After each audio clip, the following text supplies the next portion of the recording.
Aux portes de Dubaï, c'est devenu l'un des hôtels 5 étoiles les plus célèbres du monde. Entièrement construit sur une île artificielle.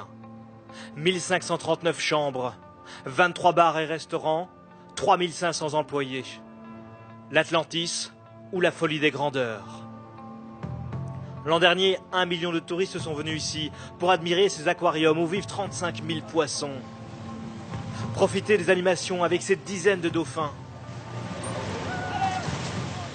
Ou se rafraîchir grâce à des milliers de mètres carrés de piscines et de toboggans.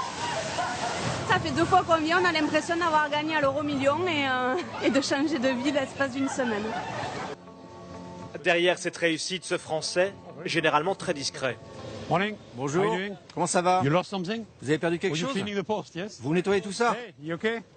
Serge Zaloff, PDG historique de cet immense complexe à 1,5 milliard de dollars. Étonnant destin que celui de ce fils d'une femme au foyer et d'un marin pêcheur de Saint-Jean-de-Luz, au Pays Basque. Mais est-ce que vous avez votre bac par exemple? Non, je n'ai pas le bac, je n'ai aucun examen. Je n'ai absolument rien. Pas de diplôme? Pas de diplôme, je ne me suis jamais présenté au BEP, certificat d'études. J'étais beaucoup plus sur la plage à Saint-Jean-de-Luz, à faire le malin mes amis. Non, aucun diplôme, absolument. Il avait 16 ans quand il a commencé comme simple garçon de café, avant de gravir, à force de travail, tous les échelons. Avec ses 15 vice-présidents, il dirige aujourd'hui un groupe qui dégage plusieurs dizaines de millions de dollars de bénéfices, malgré les coûts de fonctionnement astronomiques. Pour chauffer ou rafraîchir la piscine, ça coûte par degré 20 000 $ par jour. Par jour, tous les jours. Parce qu'en été, on doit rafraîchir la piscine à 22 degrés, en hiver à 32. Donc il gère aussi tout ça. Et on dépense par an en électricité eau à peu près 42 millions de dollars. Au dernier étage de son hôtel, cette passerelle est en réalité un seul et unique appartement démesuré, où Serge Zaloff accueille les grands de ce monde. Voilà, ça c'est le salon principal.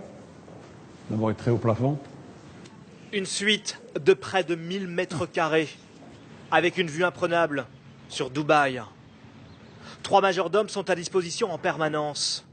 Ici, ont dormi des stars, des grandes fortunes, des émirs et des chefs d'État, pour qui tout est prévu. Donc bien sûr, ici, derrière, vous avez les agents de sécurité qui sont toujours derrière là.